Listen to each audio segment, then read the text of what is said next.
he added 1 pound of white sugar a day to the rice and fruit to stop their weight loss, to protect their kidneys, because there's no protein in sugar. And so this is proof that their diabetes did not go up even on rice, white rice, sugar, 1 pound a day, and fruit. I'll be damned. So what does that teach you? That sugar's not the bad guy, it's fat. Fat? No. Yeah, fat and sugar, like See's Candy, like fat. What's the investor? The fat Warren Buffett. Warren Buffett. Isn't he got a fat face? And he's the a dark fat chocolate man? Bordeaux is a very good one to eat. Sorry. Okay. Did I? No, I do once in a while.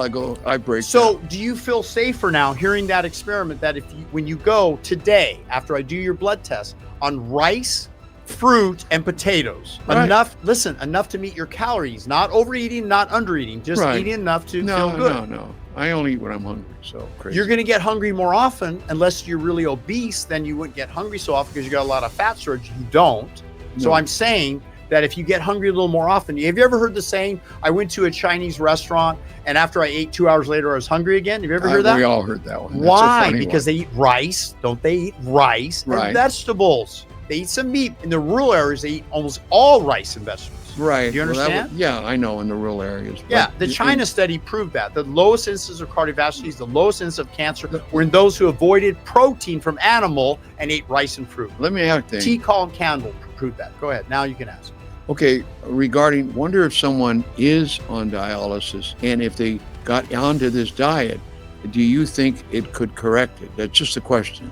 I'm just questioning you. I know someone that just went on dialysis. This group has 12 full-time researchers. It's a corporation that's nonprofit. So they're dedicated to education. Okay. So let's do a search on your question. I think it's a great question. It's an excellent question. You ask good questions as a co-host. I love it. Well, because I got a brain, buddy. And I'm listening to you. I'm a very good listener.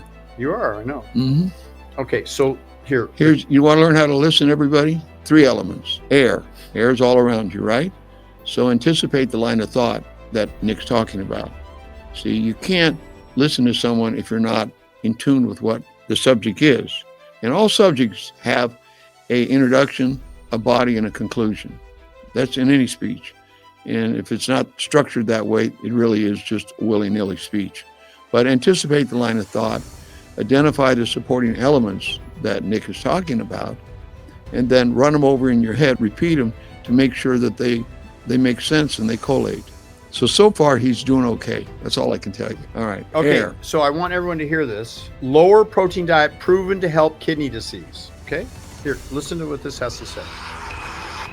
Approximately 1 in 7 American adults have chronic kidney disease, and the prevalence is higher in those with metabolic risk factors such as high blood pressure, diabetes, and obesity. That sounds like a job for plant-based diets, which have demonstrated significant utility for the prevention and treatment of all 3 of those modern-day scourges of society. Their utility for the treatment of so many diseases has led to a growing interest in their applicability for the prevention and treatment of chronic kidney disease itself. In theory, there are multiple benefits of more plant-based diets in the management of kidney disease. The intake of animal fat is associated with protein loss in the urine, and other components related to meat such as choline and carnitine are converted by bad gut bugs into TMAO, which is associated with scarring of the kidney. Plant-based diets carry a decreased acid load, whereas ingestion of animal-based foods like meat, eggs, and dairy increases the formation of acid and ammonia, unlike the favorable alkalization from fruits and vegetables. The phosphorus in plant-based protein is less absorbable, which is a good thing if you have ailing kidneys, especially compared to the added phosphorus-based preservatives that are often used in meat processing. Indeed, you can successfully lower blood phosphorus levels in kidney disease patients in as short as 1 week on a vegetarian diet. High dietary fiber intake can also pull advanced glycation end products out of your system, those so-called glycotoxins, and prevent constipation, which can cause potassium overload in kidney patients. A plant-based diet also lessens the likelihood of exposure to potassium-based additives. A lot of the phosphorus additives in meat are also potassium additives. And finally, there may be favorable impacts on the gut microbiome, leading to lower generation of uremic toxins. Such putrefaction products are generated by protein putrefying in the gut, but plant-rich diets may be able to reduce uremic toxins in part due to increased fiber and lower protein intakes. The lower the dietary protein intake, the slower the progression towards end-stage kidney disease. And the increased risk of progression to end-stage kidney disease associated with dietary protein intake appeared to have no threshold, meaning it just seemed the lower the better. But even if you just drop your protein intake by just like 10 grams a day, that modest reduction may decrease the risk of end-stage renal disease and death by greater than 50%. That's incredible. It was a randomized controlled trial. They were trying to get people down to like 0.6 grams per kilogram a day of protein, which is like 40 grams a day, but could only get people down to about 60 grams a day, which is technically not even a low protein diet. The recommended protein intake is 0.8 grams per kilogram per day, or like 50 grams a day. But just getting people from the usual protein intake of like 70 grams down to 60 cut their risk of dialysis or death by 77%. Check this out.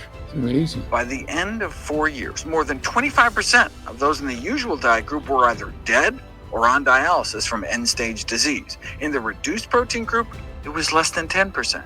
A randomized controlled trial proving massive benefit.